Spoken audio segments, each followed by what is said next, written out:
A black soldier comes home after a year of service, only to be arrested outside his own house by a cop. No reason, no warning, just thrown in cuffs. But what happens next is nothing short of shocking. In just 5 minutes, he gets the ultimate payback. Stay tuned to see how this all goes down. Before we start the story, comment below and let us know where in the world you're watching from today. And if you enjoy this story, don't forget to subscribe for more. It was a quiet afternoon when Sergeant Mark Johnson returned to his neighborhood after a long and grueling deployment overseas. He had spent a year serving his country, away from his family, his friends, and the life he had once known. The thought of finally being home was all he could think about as he drove down the familiar street. The trees lining the road seemed to welcome him back, and the house he had left behind, now standing tall in front of him, filled him with relief. Mark had been through so much, and finally being able to step foot on his own porch felt like a victory. He parked his car, grabbed his bag, and headed toward his front door, eager to see his wife and children again. But as he walked toward his house, something felt off. A patrol car was parked across the street, and there was a police officer standing by the curb. Mark didn't think much of it at first. Maybe the officer was just on patrol. But when he got closer, the officer turned his attention toward him. Mark didn't recognize the cop, but he had no reason to be concerned. He was just a soldier coming home after serving his country. But as he reached the steps to his porch, the officer began walking toward him, his gaze fixed on Mark with an intensity that made the air feel heavier. "Hey, you. What are you doing here?" the officer called out, his tone sharp and commanding. Mark stopped in his tracks, taken aback by the sudden confrontation. "I live here," Mark replied, trying to stay calm. "I just got back from my deployment. I'm heading inside to see my family." The officer didn't seem to care about Mark's explanation. Instead, his eyes narrowed and he took a step closer. "I need to see some ID," he demanded. Mark felt a wave of confusion. He had just returned from war, and now he was being stopped outside his own home. "Sir, I don't have time for this," Mark said, his voice steady but tinged with frustration.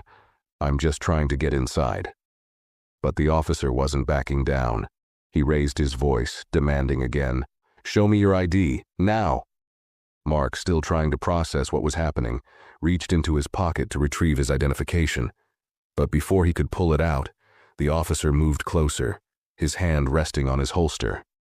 Mark froze. Something didn't feel right. Why was this officer so aggressive? Why was he being treated like a criminal when he had just returned from serving in a foreign land? Mark's heart began to race. The officer didn't let up. "I said, step away from the door," he barked. It was then that Mark realized he wasn't going to be allowed to simply go inside. The officer had made up his mind. There was something more to this than just a routine stop. And Mark knew, deep down, that something wasn't right. Something was off about this whole situation.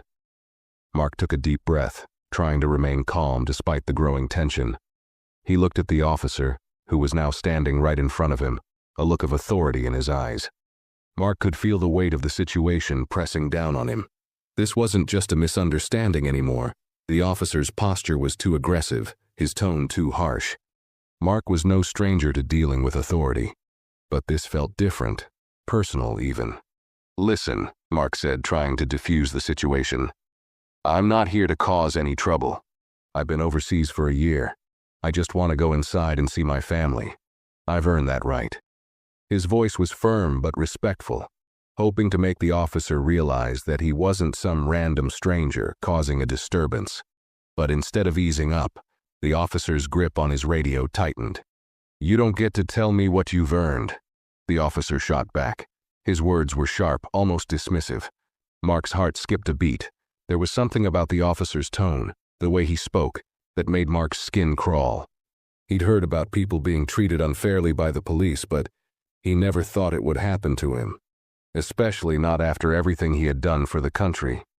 He'd served his country with pride, putting his life on the line for people he didn't even know. "Now I need you to step away from the house," the officer ordered, reaching for his handcuffs. Mark's stomach twisted in disbelief. His mind raced. What had he done wrong? This didn't make sense. All he wanted was to go inside, hug his kids, and sleep in his own bed for the first time in months. But the officer wasn't listening to reason. Mark could see the cop's hand hovering over the cuffs, and it hit him like a punch in the gut. This wasn't just a routine stop. This was something more. He was being targeted. Mark's pulse quickened, his mind racing to figure out how to handle the situation. He knew that if he didn't act quickly, things could spiral out of control. He was alone in this moment, facing an officer who seemed determined to make him pay for something he couldn't understand. Mark held up his hands slowly, trying to signal he wasn't going to escalate things further. "I'm not going anywhere," he said firmly. "I've done nothing wrong. I'm staying here." The officer's eyes flashed with anger. "You want to stay here? Fine, but I'm taking you in," he spat. Without warning, he grabbed Mark's arm and began to pull him toward the squad car. Mark stumbled, trying to resist, but the officer was relentless. "You're under arrest." The words hit Mark like a brick, and his mind reeled with confusion and disbelief. How had everything escalated so fast? As the officer continued to tighten his grip, Mark's thoughts raced. Was this happening because of the uniform he wore? The color of his skin? He tried to keep his calm, but it was hard. His chest tightened with frustration, knowing that this wasn't just an arrest. It was something deeper, something more sinister. Mark struggled against the officer's hold, but the cop's grip only tightened. He could feel the cold metal of the handcuffs around his wrists as he was forced toward the patrol car. His mind was racing. What was going on? How had it come to this? This wasn't just a misunderstanding anymore. The officer's eyes were filled with something that Mark couldn't quite place. Was it anger, or something worse? He wasn't sure, but it didn't feel right. "Let go of me!" Mark shouted, his voice rising in frustration. The officer didn't respond, his eyes cold and unwavering. Mark could feel the heat rising in his chest. He was a soldier. He had faced battles far more dangerous than this. But none of them had prepared him for this kind of fight. A fight for his dignity, for his very identity. The officer didn't care about his service, didn't care that he had just come home to his family. To him, Mark was just another black man on the street, someone to be controlled, someone to be put in their place. As they neared the squad car, Mark knew that things were getting worse by the second. The officer hadn't even bothered to explain why he was being arrested, or if he even had a legitimate reason to detain him. All he knew was that this man, this officer, had already decided Mark was guilty of something. But guilty of what? Being a black man in uniform? Coming home from war? The thought gnawed at Mark as he struggled to stay calm, to keep his head in the game. "Stop resisting," the officer barked, pulling Mark's arm harshly behind his back. Mark's vision blurred with anger, but he knew better than to let it control him. He had learned discipline and control in the military. He couldn't afford to lose that now. He needed to think, to act with clarity. He had to figure out how to get out of this situation without it escalating further. With a deep breath, Mark spoke slowly but with force. "You're making a huge mistake. I've done nothing wrong. If you don't release me right now, you're going to regret it." The officer paused for a moment, and for a split second, Mark saw something flicker in the cop's eyes. Maybe doubt, maybe realization. But it was gone just as quickly as it came. The officer shoved him forward with more force, his voice cold and commanding. "Shut up. I said you're under arrest. Don't make it worse." Mark's heart sank. There was no reasoning with this man. No matter what he said, no matter how calmly he explained the situation, the officer wasn't listening. This wasn't about justice. It was about power, control, and Mark being at the wrong place at the wrong time. But something inside Mark refused to back down. He wasn't going to let this man, this stranger, define who he was. Not after everything he'd been through. He had fought for his country, for the right to walk freely without fear, to return home to his family without facing this kind of injustice. He wasn't about to let a racist cop take that from him. With a steady breath, Mark finally spoke again, his voice quiet but determined. "You're making a mistake, but I'll handle it. You'll see." The officer sneered at him as if Mark was just some fool talking big. But Mark knew one thing. This wasn't over. Not by a long shot. As the officer began to push Mark into the back seat of the squad car, a knot tightened in his stomach. The door slammed shut behind him, and the cold, sterile interior of the vehicle felt like a prison. Mark sat there, his mind racing. Every fiber of his being wanted to explode with anger, but he knew he couldn't let that happen. He needed to keep his cool. He was a soldier. He had been trained to handle pressure, to think strategically, no matter the situation. Through the tinted windows of the car, Mark could see the officer standing by the curb, watching him closely. It was as though he expected Mark to make a move, any move, that would give him an excuse to escalate things further. Mark didn't give him that satisfaction. Instead, he focused on his breathing, trying to clear his mind. He thought about his family, his wife, his kids, the warm, welcoming home he had longed to return to. They were waiting for him, and now, here he was, trapped in the back of a police car, with no clear reason for why he was being detained. He had served his country with honor, yet somehow none of that seemed to matter. None of it mattered to this officer who had decided, for reasons Mark couldn't understand, that he didn't belong here. Mark's eyes flickered to the rearview mirror, and something caught his attention. The officer standing next to the squad car was speaking into his radio. It was clear that he was calling for backup. Mark knew that if he stayed here too long, things could get much worse. This wasn't just about an arrest anymore. It was about power, control, and the officer's desire to make an example out of him. But then, something shifted in Mark. He remembered something he had learned long ago during his training. A soldier never fights with emotion. He fights with intelligence, and right now, he needed to think. He needed to stay one step ahead. He couldn't afford to let this situation spiral out of control. Mark took a deep breath and reached for his phone, which he had managed to keep in his pocket when the officer first approached him. He wasn't sure if it would make a difference, but he knew it was worth a shot.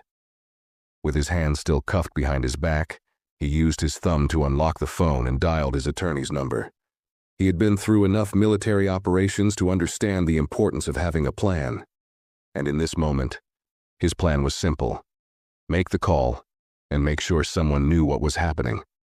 As the phone rang, Mark's mind replayed the officer's actions, his harsh words, the way he had dismissed Mark's service, the way he had treated him like a criminal for no reason. It wasn't right. But if there was one thing Mark had learned in the military, it was that sometimes you had to fight on your terms, not your enemies. The phone rang several more times before the voice on the other end finally picked up. "This is Tom Carter. How can I help you?" the voice asked, calm but professional. "Tom," Mark said, his voice steady but tinged with urgency, "I need you to listen carefully. I'm being arrested by a cop outside my house. No explanation, no reason. I've just come back from a deployment and this guy is treating me like I'm a criminal. I need you to get here fast. This is bad." The lawyer's voice was calm, but Mark could hear the concern. "All right, Mark. Stay where you are. I'll make some calls. Don't do anything that could escalate the situation. Just hang tight, okay? Help is on the way." Mark hung up the phone and took another deep breath. He had done all he could for now. He had a plan in place, and now he just had to wait. But waiting was the hardest part. Mark wasn't a man who liked to be passive. He wasn't a man who liked to sit by while someone else took control of his life. But in this moment, he knew the best course of action was to remain composed. As the officer continued to stand by his patrol car, Mark's thoughts turned to what might happen next. Would the officer listen to reason when his lawyer showed up? Or would he dig in deeper, refusing to back down? Mark didn't know. But one thing was certain. He wasn't going to let this man get away with it. Minutes passed, but to Mark, they felt like hours. Every second in that cramped back seat added to the mounting frustration, and he could feel the tension in his muscles as he shifted uncomfortably. He tried to focus on the small details around him, the faint sound of cars passing by, the distant hum of the city, the steady tapping of his foot against the car's floor, but it did little to ease the storm brewing inside him. His mind kept returning to the same question. Why? Why had this officer decided to target him? Was it because of his uniform, his skin color? Or was it just a case of pure, unprovoked hostility? His thoughts were interrupted by the sound of another car pulling up. Mark's eyes darted toward the rearview mirror again. Another squad car. Backup. He had a sinking feeling in his gut. This wasn't good. It was like the officer was preparing to escalate things even further. The door to the squad car creaked open, and Mark saw two more officers approach, their faces set in grim expressions. One of the officers, a tall man with a buzz cut, glanced at Mark, then at the original officer who had arrested him. Without saying a word, he nodded as though acknowledging something unsaid. The officer who had detained Mark started talking quickly, explaining the situation. Although Mark could tell from his tone that he wasn't exactly being honest about the details, the new officers stood silently, watching the scene unfold. Mark tried to get a read on them, but their faces were unreadable. He could hear snippets of their conversation, but nothing made sense. It was as though they were treating him like some kind of threat without knowing anything about him. Mark, still cuffed and stuck in the back seat of the patrol car, fought the urge to scream. His phone buzzed in his pocket. His lawyer, Tom Carter, had texted him, "Hang in there, I'm on my way." It was the only thing that gave him a sliver of hope, a reminder that he wasn't completely alone in this. But it wasn't going to be easy. He could feel it in the air. Things were about to get a lot more intense. The officer who had arrested him stepped up to the squad car, his face hard, almost defiant. "You're lucky you're not facing more charges," he said coldly, looking through the bars of the window at Mark. "I could have made this worse, but I'm giving you a chance to settle down." Mark's jaw tightened. "You've already made it worse. I haven't done anything wrong."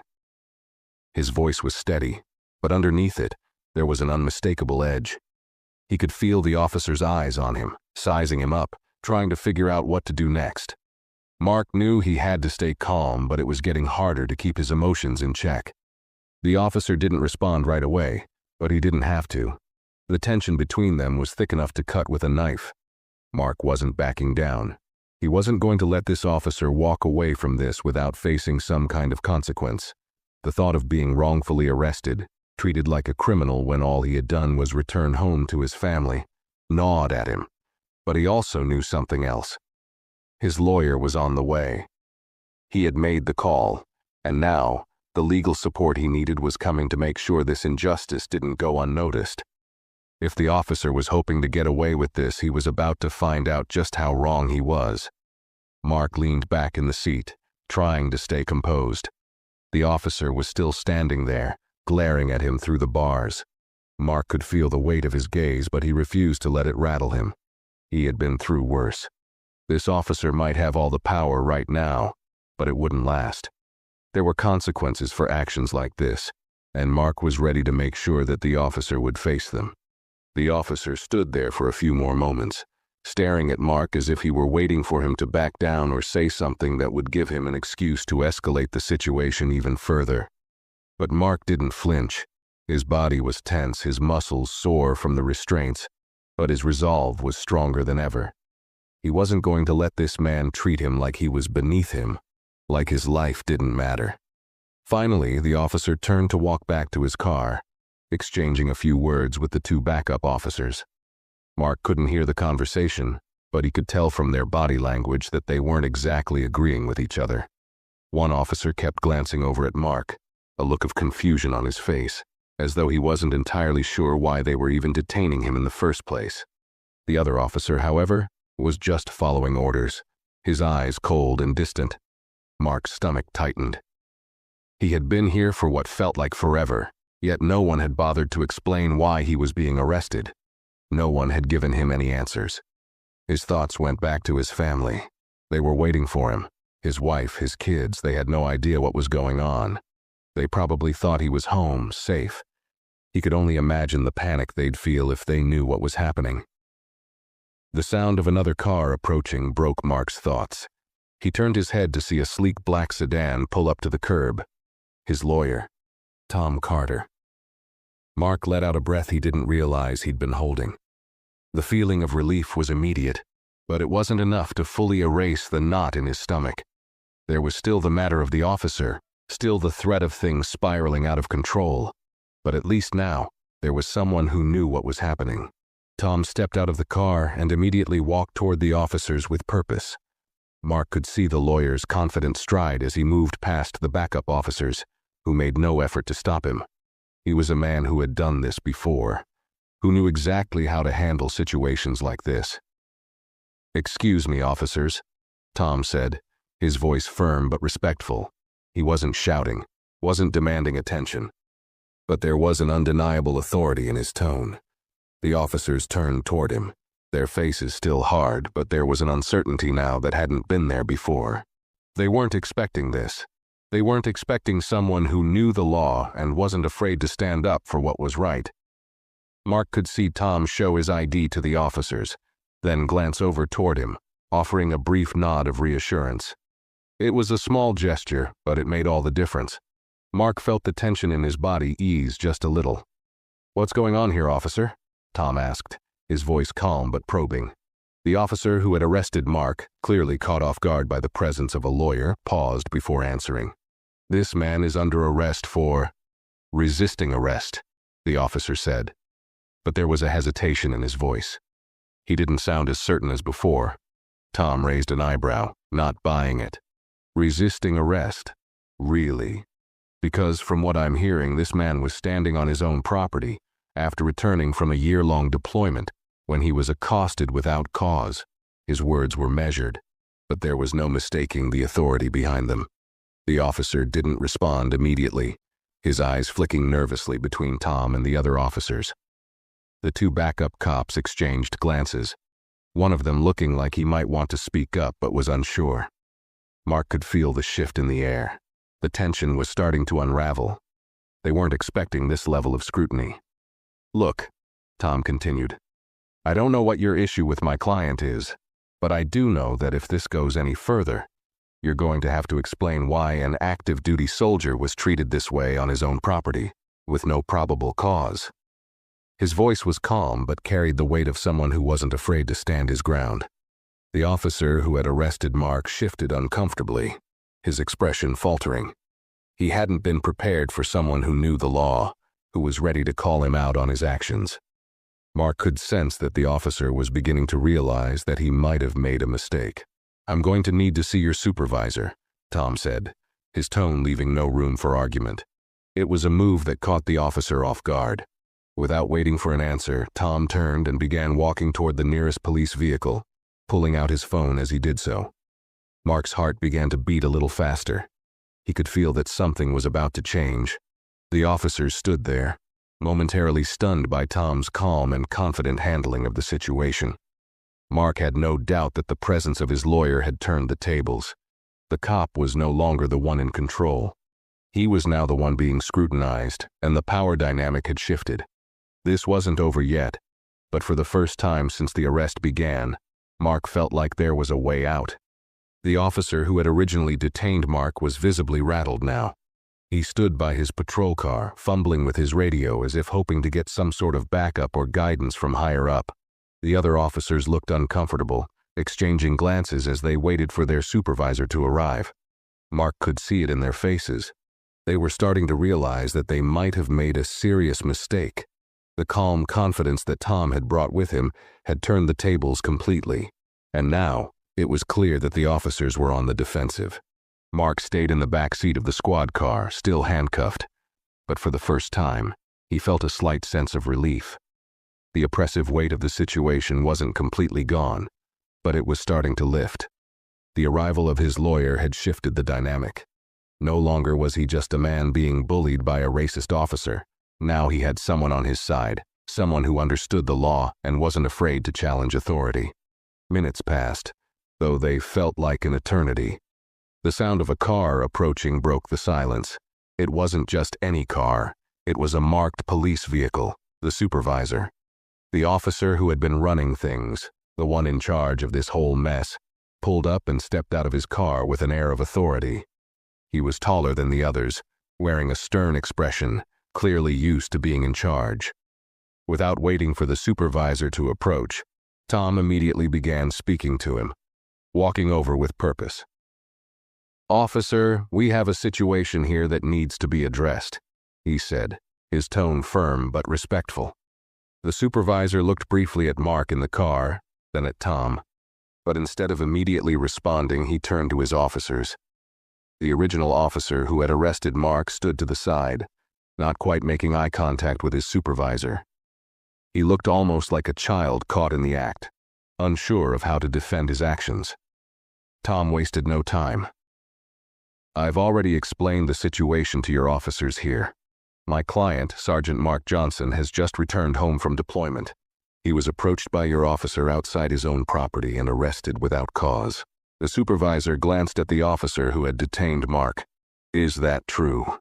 he asked, his voice cool but sharp. The officer hesitated for a moment before answering.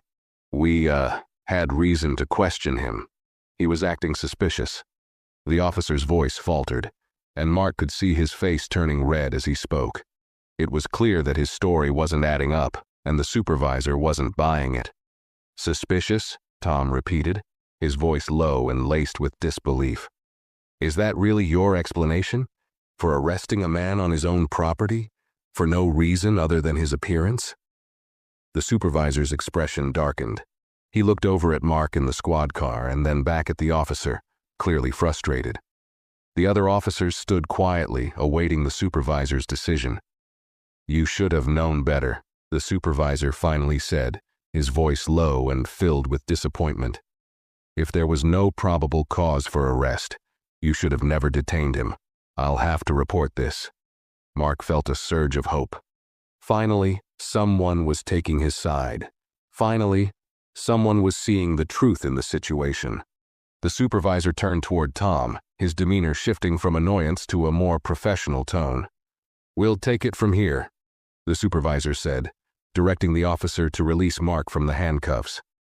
The officer, still visibly uncomfortable, fumbled with the cuffs, undoing them quickly and stepping back. Mark rubbed his wrists, the sting of the metal still fresh, but he didn't care. He was free again. As the door to the squad car opened, Mark stepped out slowly, still feeling the weight of everything that had just happened. He wasn't quite sure if it was over yet, but he was no longer being treated like a criminal. The supervisor gave him a brief, apologetic nod, though it felt hollow. Nothing could erase the feeling of being wrongfully arrested, of being made to feel less than human. But at least now, Mark knew that this officer's actions wouldn't go unchallenged.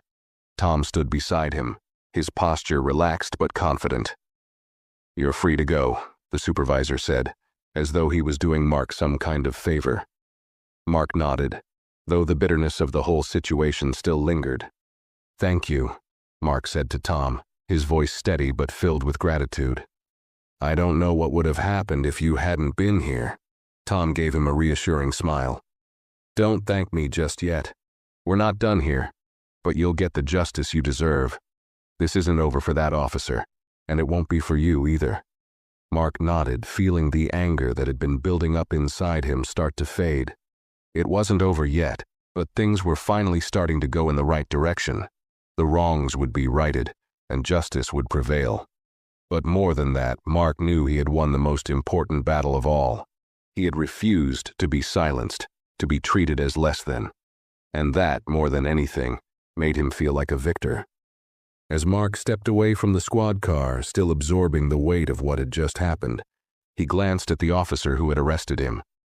The man was standing a few feet away, his shoulders slumped in defeat. There was no pride in his posture now, no authority in his stance. It was clear that, for all his bluster, the officer had been caught in a lie, and Mark wasn't the one who had to pay for it.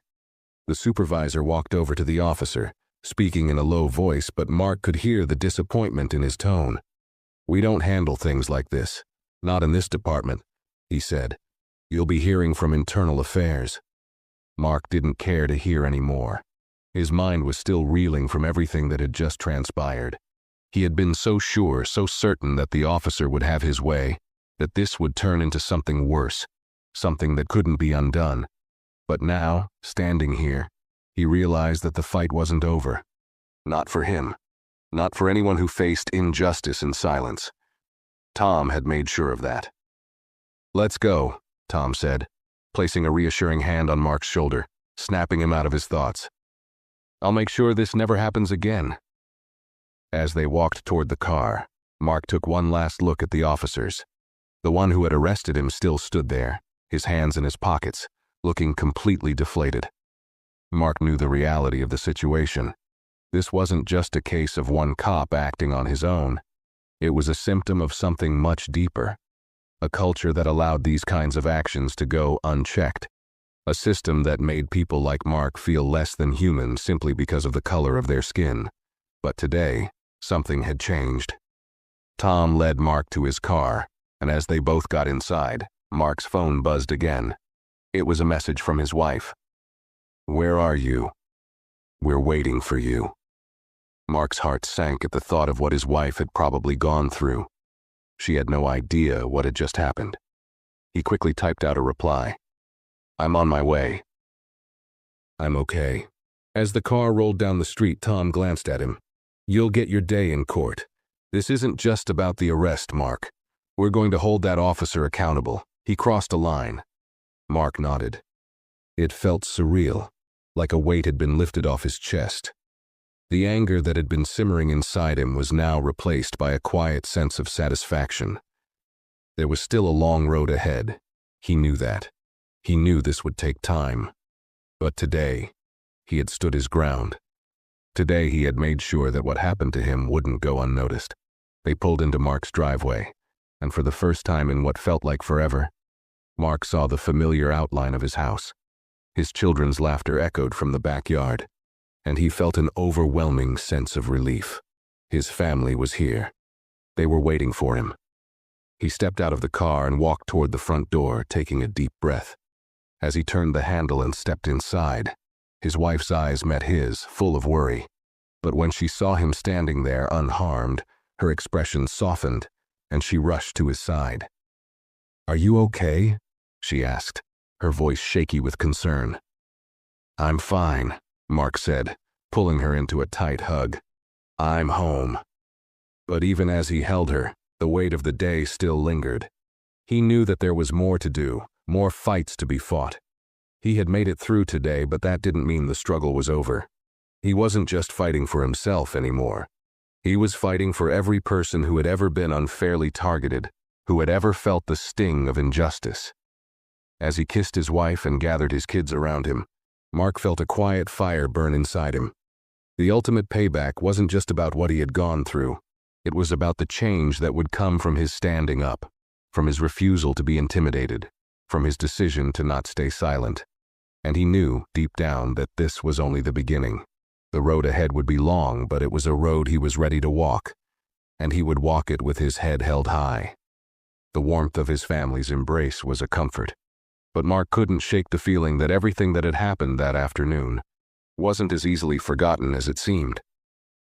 Yes, he was home now, physically safe with his wife and kids. But the emotional toll of what he had just gone through hung heavy in the air. He looked at his children, their innocent faces lighting up when they saw him. But a nagging question kept circling in his mind. What if things had gone differently? What if the officer hadn't backed down? What if Tom hadn't shown up? What if he hadn't kept his cool?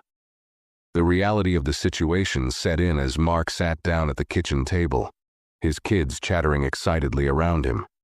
He tried to focus on their stories, the small details of their day, but his mind kept drifting back to the confrontation outside his house. He had been treated like a criminal without reason, as if his years of service, his loyalty to the country, and his role as a father and husband meant nothing. All because of his skin color. It burned him deep inside, that realization, that no matter how much he had done, there were still people who saw him only for his race and not for who he truly was. His wife, Sarah, noticed the distant look in his eyes.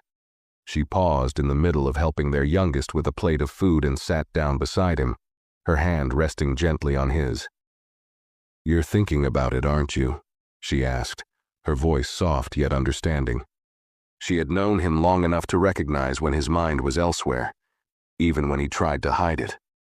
Mark nodded, letting out a long sigh. I can't help it, Sarah. The whole thing just doesn't sit right with me. How easy it was for that officer to treat me like I was less than him, like I wasn't even human. His voice caught for a moment, the frustration and hurt creeping into his words. I've served this country, I've fought for this country, and yet, to him, I was just another black man he could push around. Sarah squeezed his hand, her eyes filled with sympathy. She understood the weight of what he was feeling. She had witnessed it before, in small ways and large. The subtle stares, the unfair treatment, the everyday microaggressions that came with being a black man in a world that often didn't value you the same as others. It was something they both knew all too well, but hearing it from Mark, hearing the pain in his voice, made it hit even harder. I'm proud of you, Mark, she said quietly. You didn't back down. You stood up for yourself and for everyone who has ever been in your shoes. That officer can't take that away from you. Mark smiled faintly, grateful for her support. He knew she was right. He had stood his ground, and he had done it for the right reasons. But it still wasn't enough to erase the sting of the injustice, or the lingering fear that this might not be the last time he'd face something like this. It was like a shadow that followed him, one that he couldn't escape no matter how hard he tried. I don't know if I'm ready for this fight, Sarah, Mark admitted, his voice low. It's exhausting. I just want to live my life, to come home to you and the kids, to be at peace. But this thing, it just keeps following me. It's not over. I know it's not over. Sarah leaned in, her forehead resting against his, as if trying to ground him, trying to remind him that they were in this together. You don't have to fight it alone. You've got me. You've got us. And you've got people who are listening now. People who are willing to help you make sure that officer answers for what he did. Mark's heart tightened. He knew she was right. There was a legal battle ahead, but he wasn't in it alone. He had Tom, his lawyer, who had already shown he was ready to go the distance, and he had the support of his family, his community, people who would stand with him. But even as he felt comforted by this, he knew the fight wasn't going to be easy.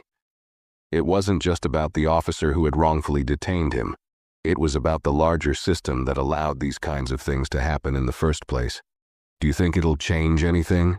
Mark asked quietly, still lost in thought. Do you think we can make a difference? Sarah was silent for a moment, thinking carefully before she spoke. I think it has to start somewhere. Maybe it won't change everything overnight, but one step at a time, we can make people see what's really going on.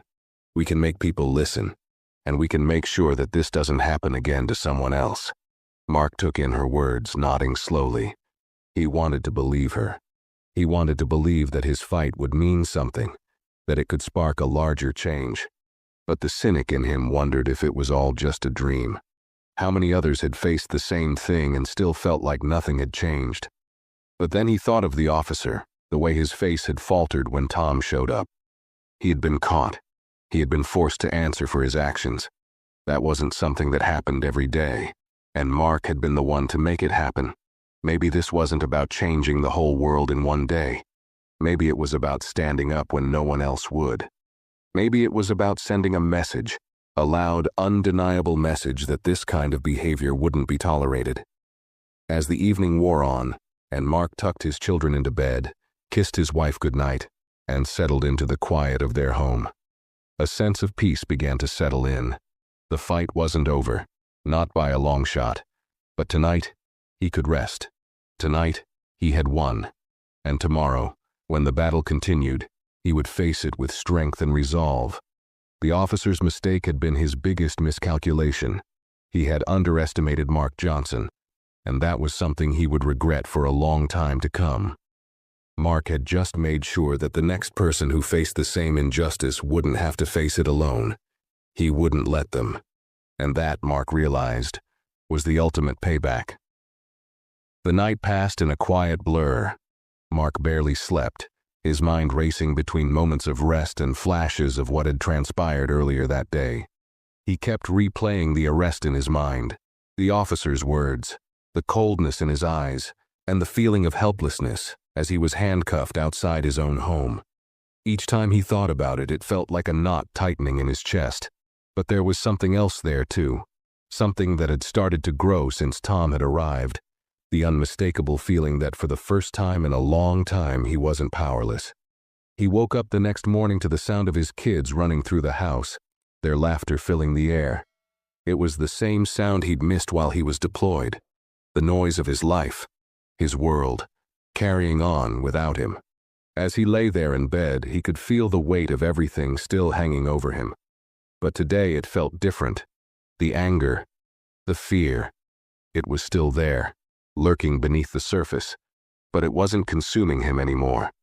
There was a sense of resolve now, a quiet certainty that he wasn't just a victim in this situation. He was part of the solution.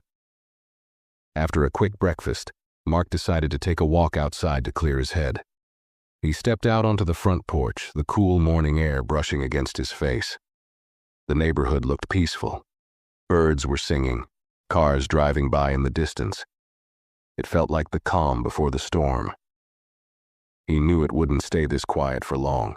The legal battle ahead would be long and difficult, but for the first time, he wasn't dreading it. He was ready for it. As he walked down the driveway, his phone buzzed in his pocket. It was a message from Tom. "I've got the ball rolling with internal affairs. I'll keep you posted on any updates. But Mark, this is just the beginning." Mark nodded to himself, reading the message again. He had known it wouldn't end with just one conversation. He had known that Tom would push harder, demand answers, and make sure the officer's actions were accounted for. But as Mark stood there in his front yard, he realized that this wasn't just about the officer anymore. This wasn't just about one bad cop and one bad day. This was about a much larger issue, something that affected every black man, every person of color, who had ever been treated unfairly by the system. This was about a fight that, in many ways, Mark had been a part of his entire life. Only now it felt personal. He thought about the many conversations he'd had with his friends, his fellow soldiers, about race and injustice. It was something they all talked about in hushed tones, something that lingered in the background of every conversation. It was as if everyone knew it was there, but no one knew what to do about it. No one ever talked about the deep underlying fears that came with being a black man in America. The fear of being pulled over, the fear of being falsely accused, the fear of not making it home at the end of the day. He had seen it all too often. His friends, his brothers in arms, all trying to navigate a system that didn't always have their backs. And now it had happened to him. But this time, Mark wasn't going to let it slip away. This time he was going to make sure people understood just how deep the problem ran, how this wasn't just an isolated incident, but a part of a much bigger picture. Mark took another deep breath, the weight of his thoughts grounding him as he stood outside, staring at the street. He wasn't just fighting for himself anymore. He was fighting for his kids, for their future, for the future of every young black man and woman who might one day face the same thing. He knew the fight would be exhausting. He knew there would be days when it seemed like nothing would change. But he also knew this. If no one else stood up, if no one else was willing to speak out, then nothing would ever get better. He heard the sound of his wife's voice calling out from the doorway. "Mark, are you coming inside? The kids are asking when you'll be back." Mark smiled, feeling a flicker of warmth in his chest. The kids were the reason he had to keep going, the reason he had to make sure this fight counted for something. He walked back toward the house, his steps slow but purposeful. "I'll be right there," he called back. "Just needed some air." As he re-entered the house, he was greeted with the usual chaos of family life. His kids bickering over toys, Sarah making breakfast, the hum of normalcy that he had missed so much. For a brief moment, he let himself forget about the world outside, the world that had treated him unfairly, the world that was still broken in so many ways. He let himself be present, let himself be part of this moment, this family, this life he had fought for. But as the day wore on, the reality of what had happened, and what still needed to happen, came crashing back. He knew he couldn't forget, not yet. But at least now, he knew he wasn't alone. He had people in his corner, people who would help him navigate the long road ahead. That afternoon, Mark sat down with Sarah, going over the details of what had happened the day before. They discussed the legal steps Tom was taking, and Mark felt the weight of the situation sink in once again. This wasn't just about making sure one officer paid for his actions. It was about making a statement, about holding the system accountable. It was about proving that this kind of treatment wouldn't be tolerated anymore. "We're going to do this the right way," Mark said, his voice firm, his resolve solid. "I'm not letting this go. We're going to make sure that officers held accountable. And maybe, just maybe, we'll make a difference." Sarah nodded, her hand in his. "We will. I believe in you." Mark gave a small smile. It wasn't much, but it was enough. He wasn't fighting this battle alone anymore. They were in it together, and that made all the difference. The next few days were a blur of legal meetings, phone calls, and quiet moments of reflection. Mark had been caught off guard by how quickly things began to unfold after Tom got involved. Within 24 hours, Mark's case had become more than just a wrongful arrest. It was a catalyst. News of the incident started circulating within their community, and before long, word spread to local news outlets. Tom had done his part in getting the right people involved, and now Mark was more than just a soldier wrongfully detained. He was a symbol of a much larger issue that needed to be addressed. Mark couldn't help but feel a mix of emotions as the calls continued to pour in. There was relief, of course. Tom had already secured a meeting with Internal Affairs, and the officer who had arrested Mark was being investigated for misconduct. But with that relief came something else, something he hadn't fully anticipated. Public attention. People were reaching out to him from all over, offering support, sharing their own stories, expressing anger over what had happened, and asking how they could help. It was overwhelming, to say the least. Mark had never wanted to be a public figure. He wasn't some activist or leader. He was just a man trying to get home to his family.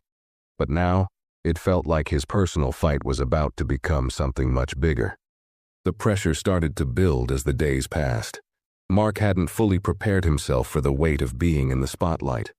When the local news ran a segment on his story, the outpouring of support and the criticism came fast.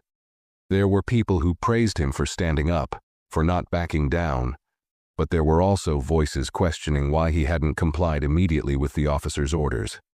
The familiar tired rhetoric echoed through social media comments and talk show debates.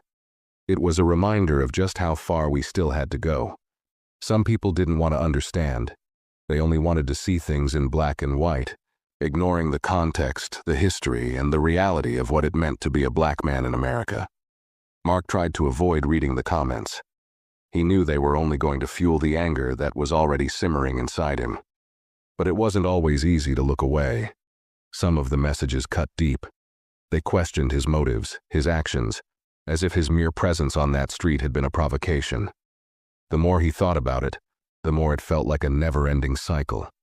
People questioning his right to exist, to walk freely in his own neighborhood without fear of being judged, of being stopped, of being treated like a suspect. But there were also messages of support. People thanked him for speaking out, for putting a face to the issue of racial injustice that many preferred to ignore. There were parents reaching out to him, sharing stories about how they taught their children to be careful around the police, how they prayed every day that their sons would make it home safe. He wasn't just fighting for himself anymore.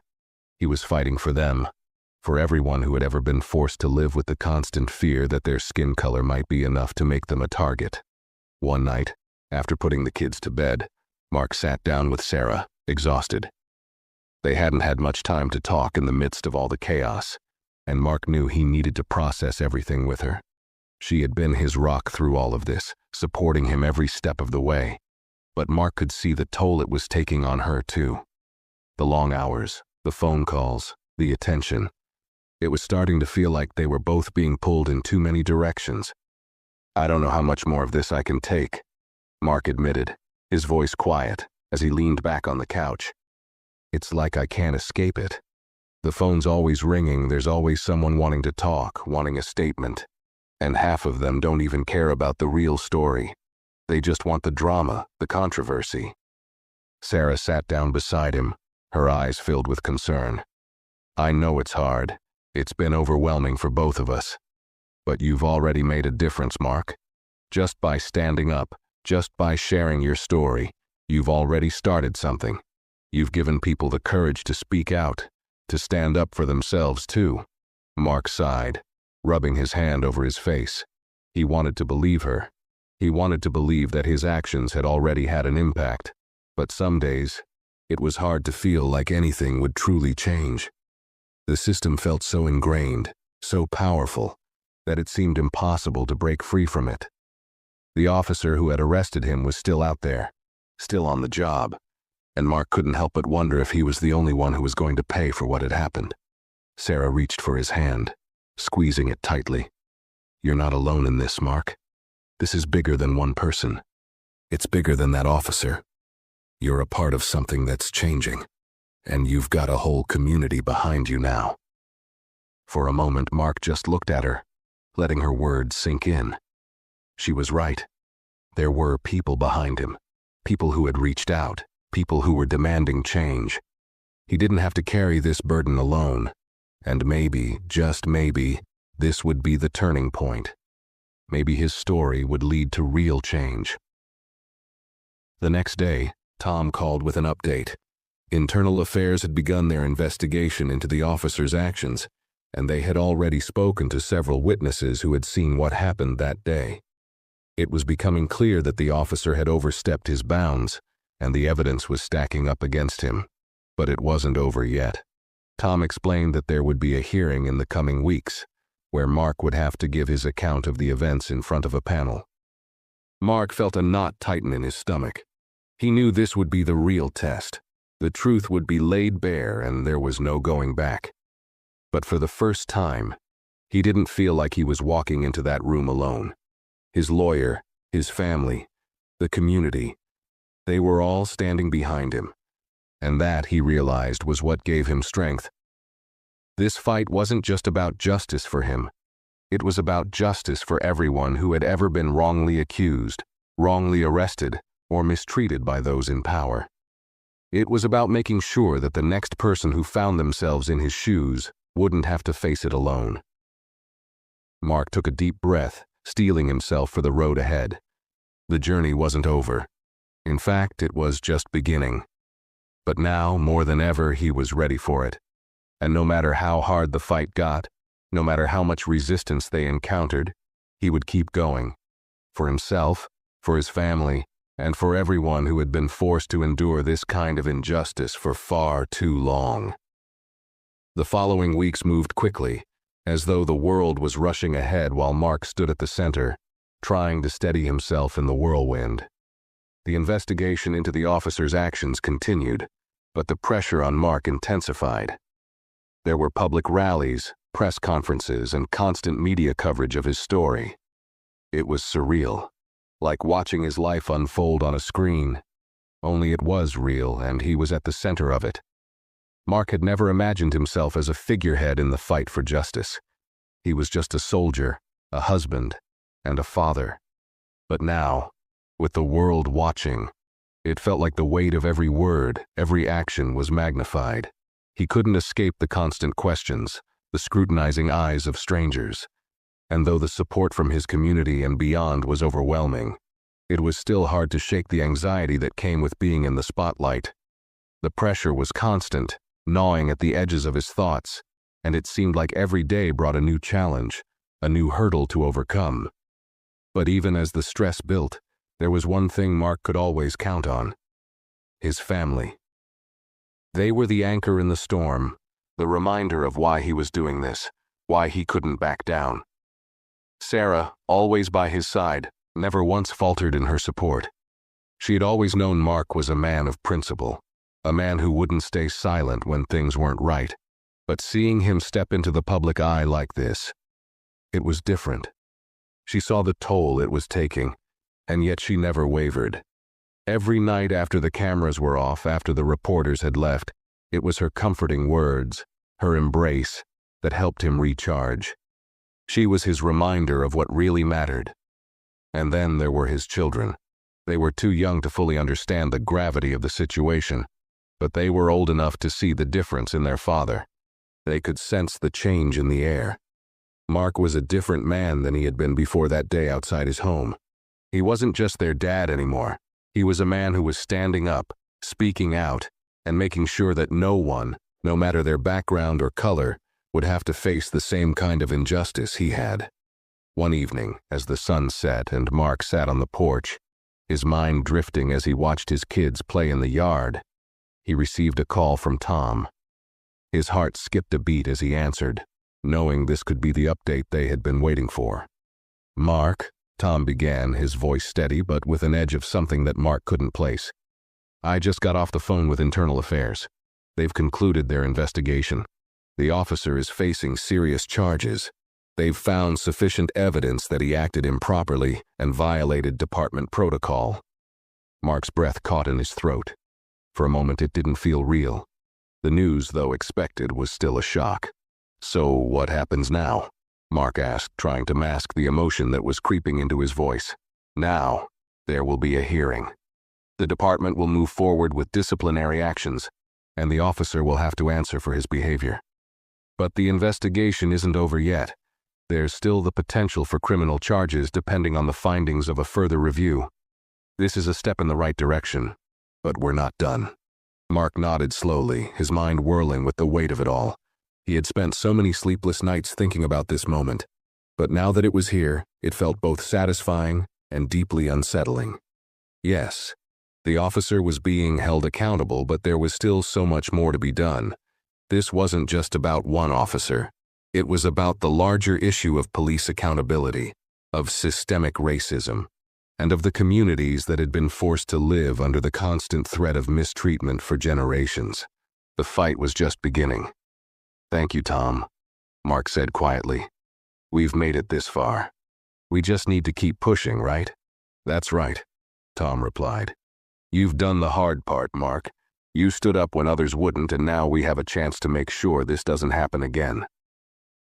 Mark hung up the phone and sat back in his chair, looking at the horizon, the last slivers of sunlight disappearing behind the trees. He could hear his children's laughter in the background, their carefree joy a stark contrast to the weight he was carrying. His thoughts shifted back to the officer, the man who had tried to break him, to make him feel small. But now it was clear. This wasn't about the officer anymore. It was about something bigger, something more profound. Sarah came outside and sat next to him, noticing the pensive look on his face. She didn't ask what the call was about. She didn't need to. She could read him like a book. "It's a step forward," Mark said, his voice thick with emotion. "But I'm not sure it's enough. There's still so much to fix." She nodded, her eyes filled with understanding. "I know, but this is just the beginning, Mark. You've started something, and when the dust settles, we'll look back and see that you made a difference. Not just for you, but for everyone who's ever been treated the way you were." Mark smiled faintly, though there was still a part of him that wasn't sure if things could really change. He had seen too much, experienced too much, to believe that a single case, even one as high profile as his, could change the entire system. But there was something in Sarah's words that made him hold on to hope. Maybe it wasn't about changing everything at once. Maybe it was about creating ripples. Each action, each word, each moment of resistance would send out waves that couldn't be undone. And even if it took years, even if it took decades, maybe the world would one day be different for his children, for the next generation. "Do you think it'll ever be enough?" Mark asked, his voice soft, vulnerable in a way that he hadn't allowed himself to be before. Sarah looked at him, her hand in his, and smiled. "It will be enough when we look back and know we did everything we could, and when our kids grow up and know that their dad fought for a better world. That's enough for me." The silence between them was comfortable, filled with the unspoken understanding that came from years of being together, weathering storms and fighting battles side by side. Mark squeezed her hand, feeling a strength he hadn't known he had. This fight wasn't over, but now, more than ever, he felt like he was on the right path. As the evening light faded into twilight, Mark looked out at his children playing in the yard, laughing, unaware of the weight their father was carrying. He was determined to keep that laughter alive, to protect their innocence and to make sure that the world they grew up in was just a little bit safer, a little bit fairer than the one he had inherited. It wouldn't be easy. But Mark was ready for whatever came next. The weeks following the hearing felt like a lifetime to Mark. Every day seemed to bring new developments, new twists in a story that was far from over. The media coverage didn't stop. News outlets, both local and national, continued to follow his case. His name was now known to more people than he ever could have imagined. But it was a double-edged sword. While the outpouring of support was overwhelming, so was the criticism. Some people who still refused to see the systemic nature of the problem twisted his story to fit their own narratives. But Mark had grown numb to it. He couldn't let the noise distract him. He had to stay focused on the bigger picture. Internally, though, things were shifting.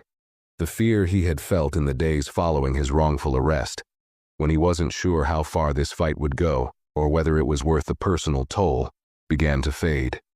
It was replaced by something stronger, a deep sense of purpose. Mark and Sarah had continued their routine as much as they could. He made time for his kids, for their school activities, for the moments of normalcy they still had, even as everything else seemed to be in a constant state of flux. The courtroom battles loomed, but they didn't take away from the small joys of life. Sarah's unwavering support gave him a strength that no lawyer or public endorsement could. The kids were unaware of just how much their father's life had changed in the last few months, and Mark wanted to keep it that way. He wanted them to stay innocent for as long as they could, to believe in the world the way children do, without the weight of history, of oppression, bearing down on their shoulders. But there were moments, late at night, when Mark lay awake, thinking about the consequences of what he had started. Tom had been working tirelessly to ensure the officer was held accountable, and slowly but surely, things were moving in the right direction. Internal Affairs had finished their review, and the officer in question had been placed on administrative leave pending further investigation. There were still questions about whether he would face criminal charges, but the department had already made it clear that they were taking the incident seriously. However, even as justice began to take shape, Mark knew that this wasn't just about one officer or one case.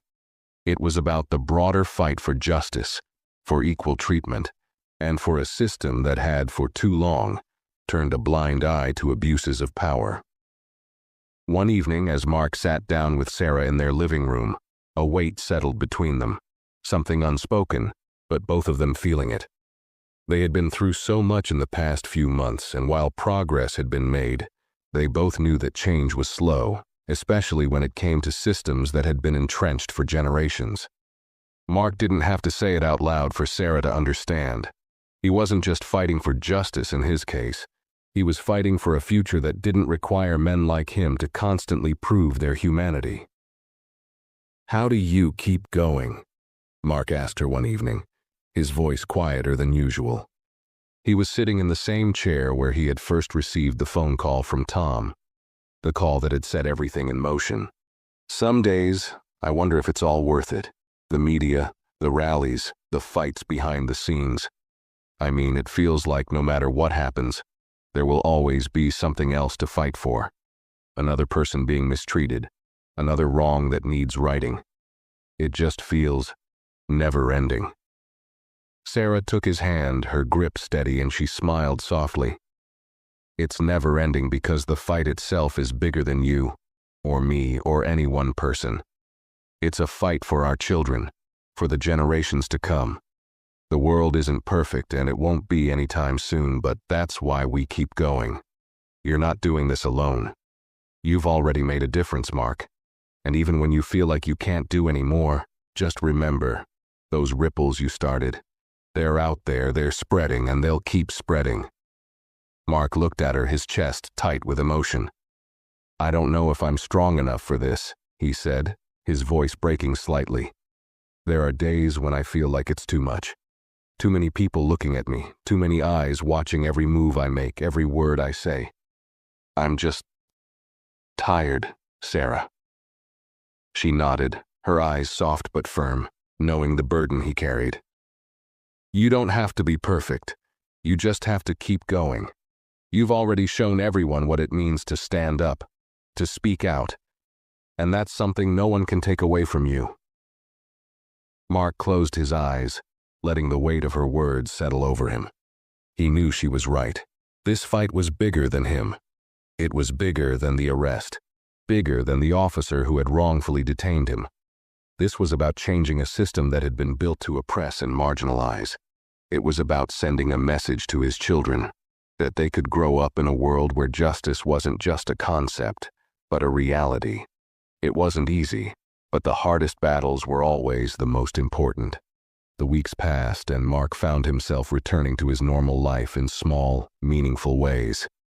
He went back to the gym, spent time with his family, and even started to take on speaking engagements, talking to local schools, community groups, and even law enforcement officers about his experience. His story had become a powerful tool for change, a tool he was using to make sure no one else had to go through what he had endured. Slowly but surely, the momentum began to build, not just for his case, but for a movement that was bigger than any one person. Then came the day that Mark had been waiting for, the day of the formal hearing. It had been scheduled weeks ago, and now it was finally time for Mark to step into that courtroom. His heart was pounding as he dressed, his mind a mix of anticipation and nerves. He knew this was the culmination of everything he had fought for. The officer would face accountability, and Mark's testimony would be a testament to the truth. He walked into the courtroom with Tom by his side, the weight of the moment settling on his shoulders. He could see the officer across the room, standing with his lawyer, his expression unreadable. Mark had no fear anymore, not for himself, not for what was about to happen. This was his moment, his chance to make sure his story was heard, and to make sure justice was served. As he took the stand, Mark looked out at the room, at the faces of the people who had gathered to hear him speak. Some were there for the right reasons, others just curious spectators. But Mark didn't care about that. He didn't care about the people who wanted to judge him. All that mattered was this moment. When he spoke, it wasn't just his voice. It was the voice of everyone who had ever been wronged by the system. It was the voice of his children, his community, and all the people who were counting on him to make sure their stories, too, would be heard. "I'm here today," Mark began, his voice steady. "Not because I want revenge, but because I want change. I want a world where my children don't have to fear the very people who are supposed to protect them. I want a world where my skin doesn't dictate how I'm treated. And I want a world where justice doesn't depend on who you are, but on what's right." The words hung in the air. And in that moment, Mark knew that whatever happened next, he had done what he set out to do. He had fought, and he wasn't finished yet. This was just the beginning. If you enjoyed this story, don't forget to like the video and share your thoughts in the comments below. And if you want more videos like this, make sure to subscribe to the channel. Thanks for watching.